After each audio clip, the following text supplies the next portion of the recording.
Hello children, welcome to AIMS India's online classes. This is biology session, coordination, the linking system.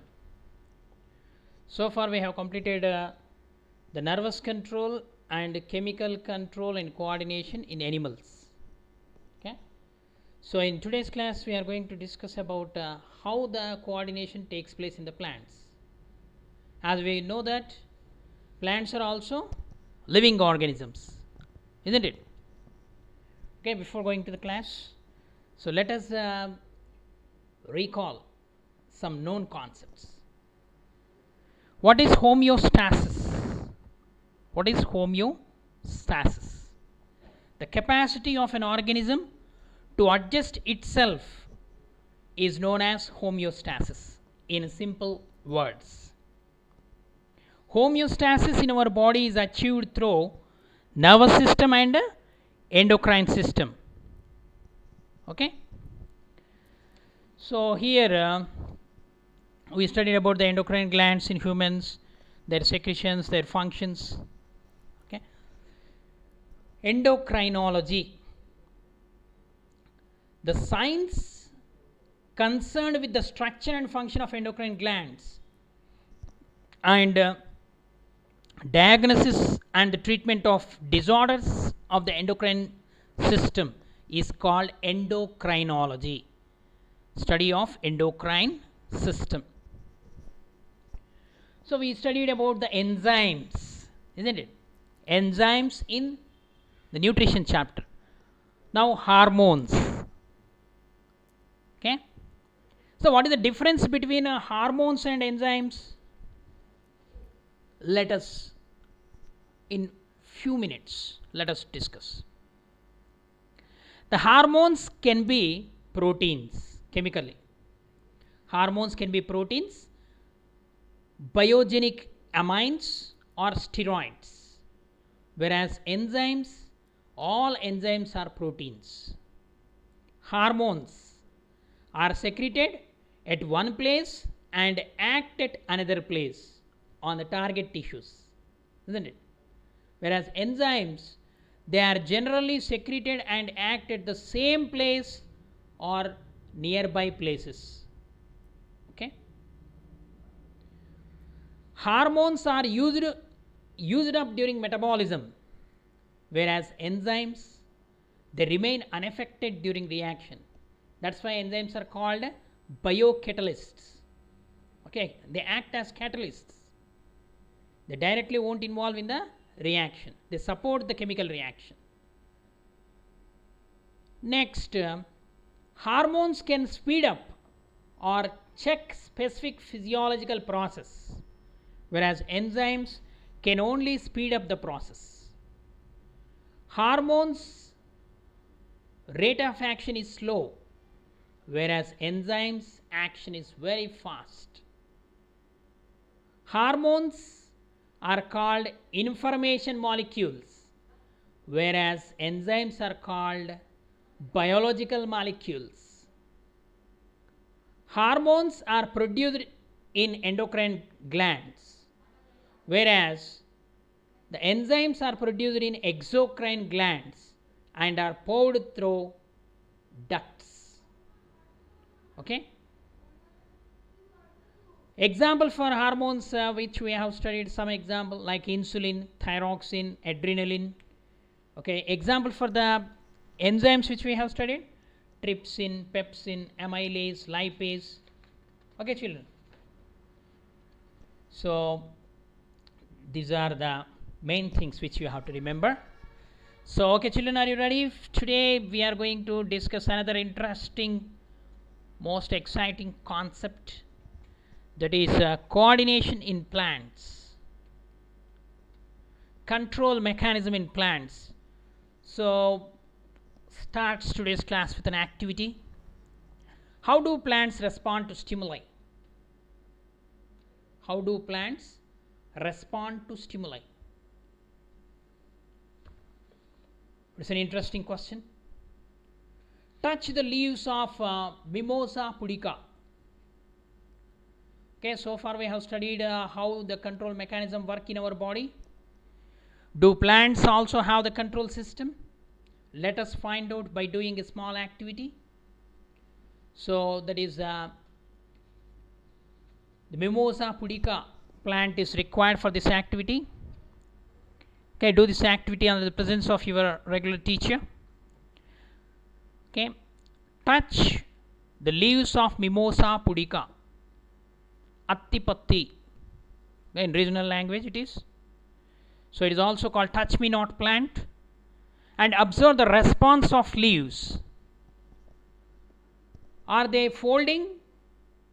If so, in which direction they are folding? Definitely they are folding.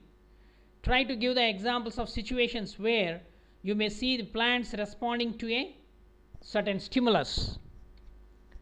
In general also, when you plant a plant in a shade, that plant try to grow towards sunlight.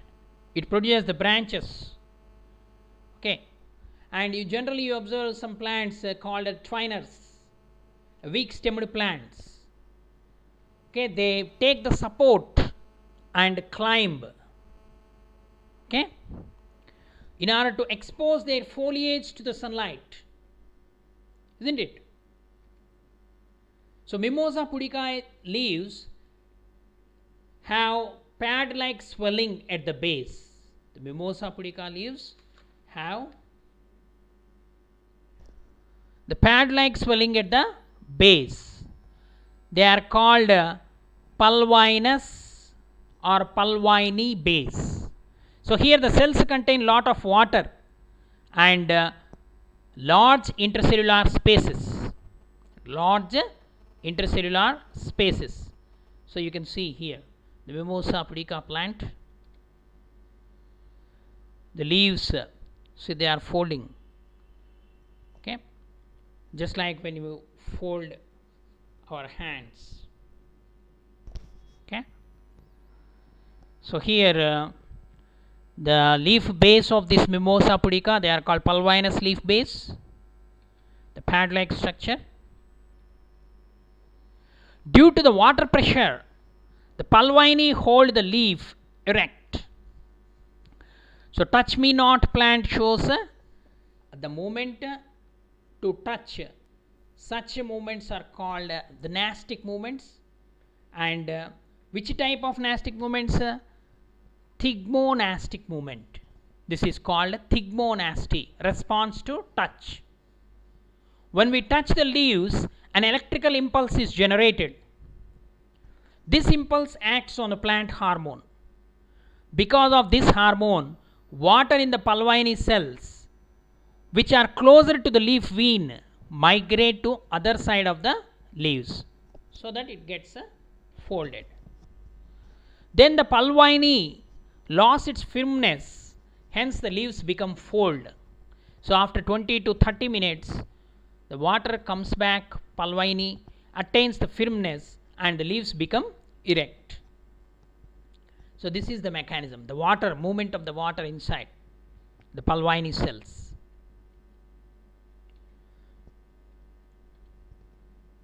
Both plants and animals react to various stimuli around. So you might have observed the tendrils of the plants growing towards the support. What I said, twiners. Can you imagine how it is happening? Would you think it is responding to a stimuli? Definitely. Okay, both plants and animals react to various stimuli around them, but the method of responding to stimuli is not similar in plants and animals. The higher animals respond to chemical stimuli because they have a nervous system and an endocrine system. Why the nervous system is not sufficient? Because there are several changes that also takes place in the external environment. Okay, so the chemical coordination is also required. The plants do not have a well defined nervous system or endocrine system. Though plants are living, there is no nervous system and endocrine system in the plants. They do have some mechanism of control by means of some chemicals or hormones.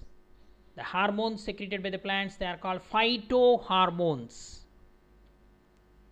The plants can sense the presence of stimuli such as light, heat, water, touch, pressure, chemicals, gravity, and so on, etc. The hormones present in the plants called phytohormones. Phyto means plant, plant hormones.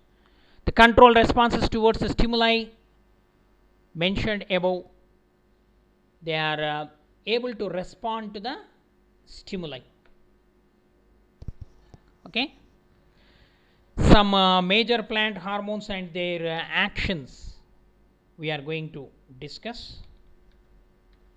Here the phytohormones coordinate the activities of the plant, usually by controlling one or the other aspect of the growth of the plant. So the plant hormones are also called as growth substances. Some major plant hormones and their action, let us discuss. Okay, the major plant hormones and their action. It is very important to discuss the plant hormones. So epsic acid. Epsic acid is a plant hormone which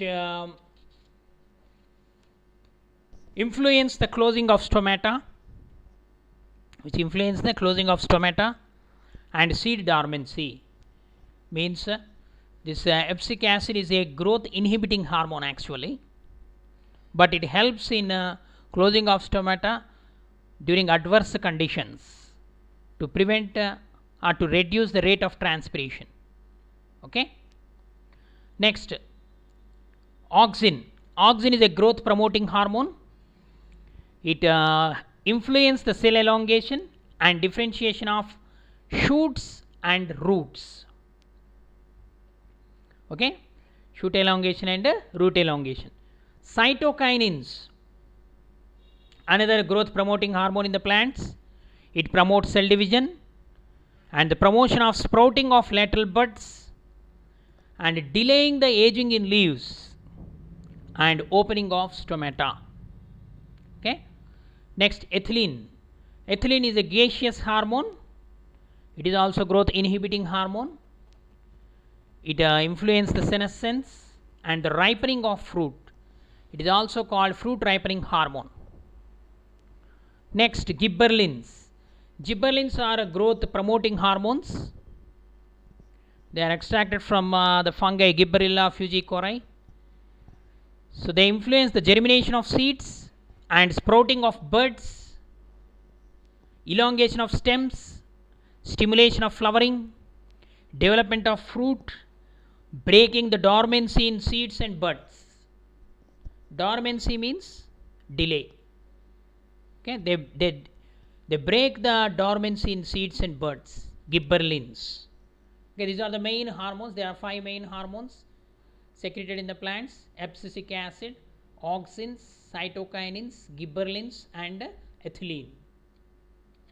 Okay, this is the control mechanism in the plants. So take another activity. Take a glass jar and fill with soil. Sow a bean seed near the wall of the jar. This helps you to observe how roots and shoots are growing.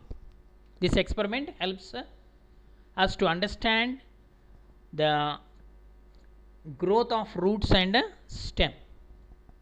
After 4 to 5 days, you will notice that the seed germinates. Okay, so keep the jar under the sunlight. Observe how the roots and shoot grows. Then tilt the glass jar and keep the plant horizontally.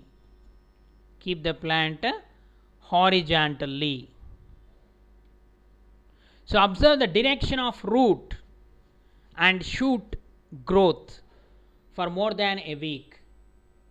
So you will see that the roots are growing towards the soil, inside the soil, and the stem try to come out of the soil and grows outside like this. A potted plant also you can see. When you tilt the pot, keep the plant horizontally. So here what happened, for example, a glass jar. We are growing in a glass jar or a pot. Here in the soil, the plant bean seed we kept. It germinates. You will clearly see through the transparent glass. Okay, after during germination, 1 week of growth, it produces a root system and shoot system. So when you keep the jar horizontally, so the stem try to grow straight upward and the root grows downward. Okay.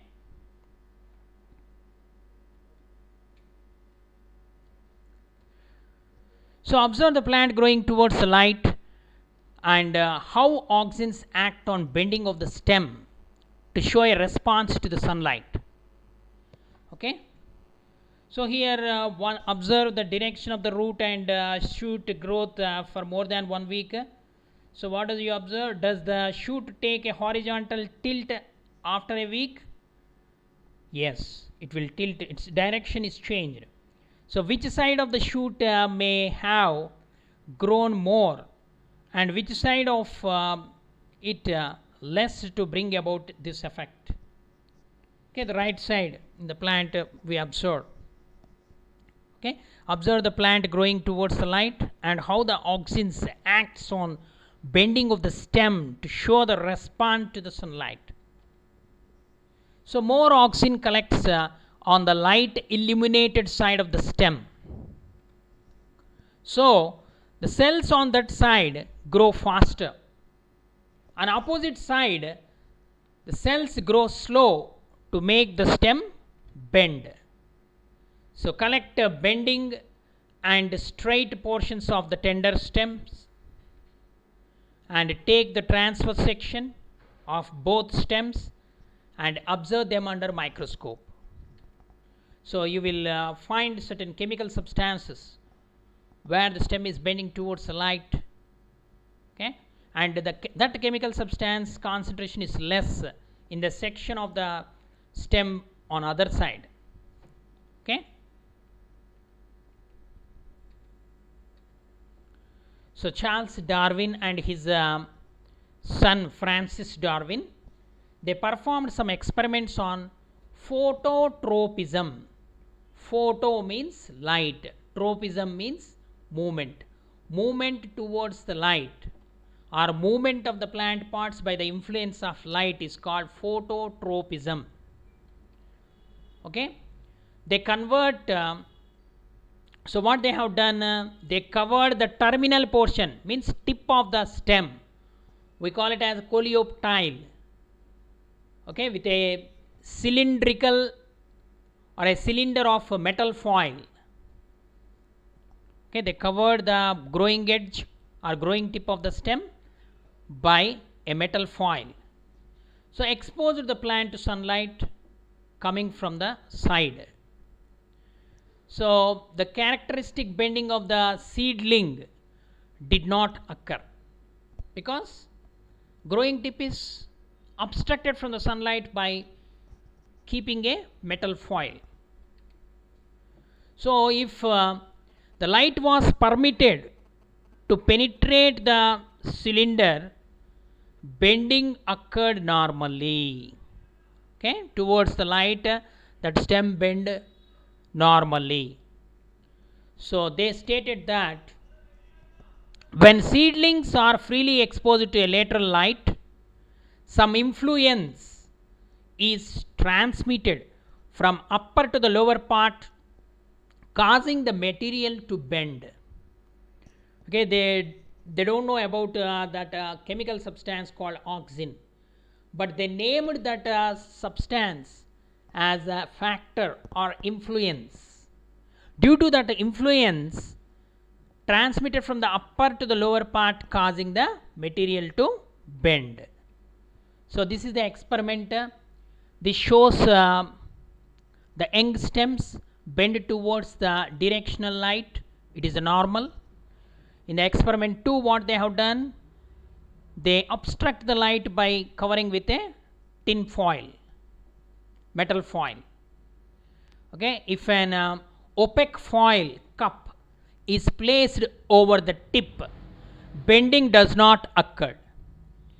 Next, in the third experiment, what they have done, if an opaque foil collar is placed below the tip, they change the position of the opaque coil. So bending does not occur as usual. Okay, when they change the direction, again the bending occur. So this is the experiment. So by this experiment of the Darwin and the son Francis Darwin, there is certain influences are presented below the tip of the stem, which influence the bending of the stem tip towards the light, that is phototropism. Later, F.W. Wendt experimentally proved the existence of that chemical influence, and he named that as a auxin. In 1926, the Dutch plant physiologist F.W. Wendt succeeded in separating this influence from the plant that produced it.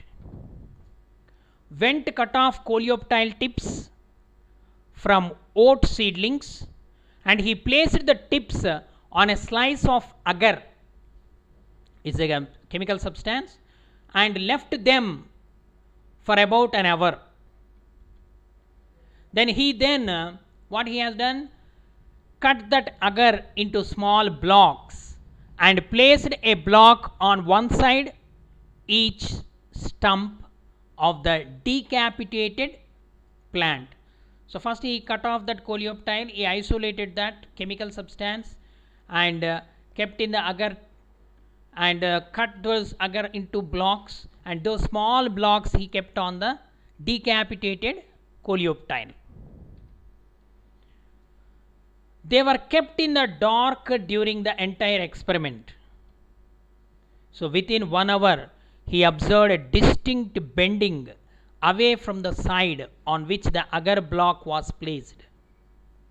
Okay. So this is the experiment. So leaf, the oat kernel seed after germination, the young stem, it is called coleoptile. Cut the tip of the coleoptile and agar block is placed.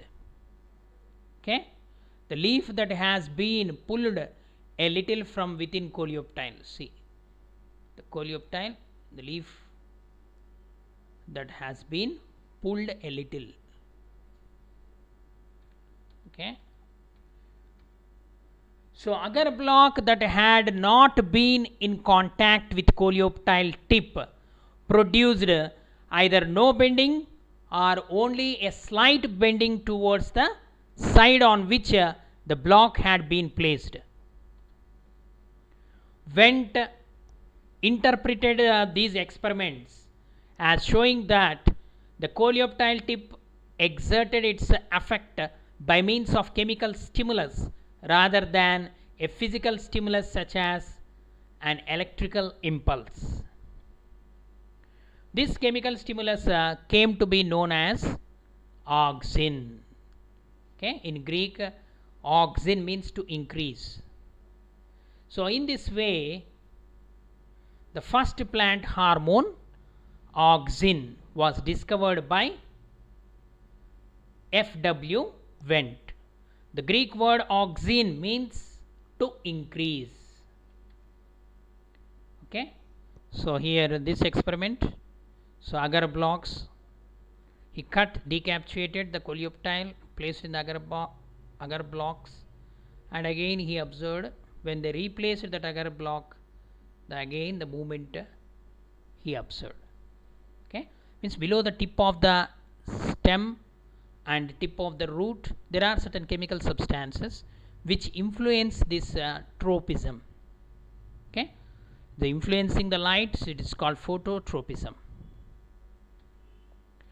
There are two types of movements observed in the plants. One is tropic movement and the second one is nastic movement. The above experiments conducted by F.W. Wendt and the Charles Darwin and his son Francis show that the movement of individual parts of the plant is possible when they are subjected to external stimuli. This type of response is called tropism or tropic movement. Sometimes the direction of the stimuli, it determines the direction of movement. Sometimes the direction of movement may not be determined by the direction of a stimuli.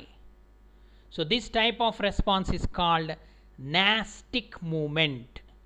Nastic movement is also possible in the plants. Let us observe the growth of a creeper plant near window, a money plant or any creeper. The shoots of the creeper bend towards sunlight. Such a type of response of a plant to light is called phototropism. Photo means light, tropism means movement, movement towards the light. We know that the roots always grow downwards into the soil. Okay, this means that the plant respond positively for gravitational force, geotropic movement, the movement towards the soil or gravitational force, it is called geotropic movement.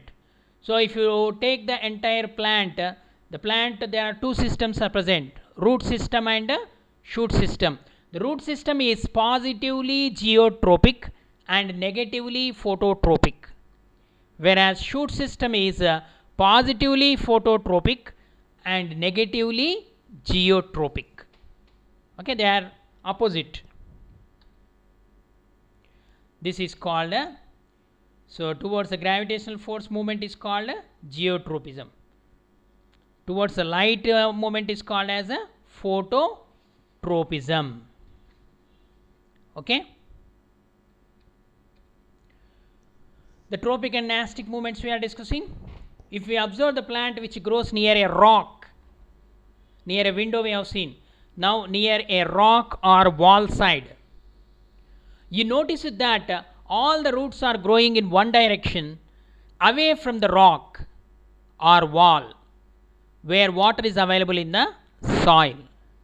So this type of response to water, it is called hydrotropism. Okay, so phototropism means movement towards light, geotropism means movement towards the soil, hydrotropism means movement towards the water or response to water stimulus. A very interesting thing in plants is movement of tendrils.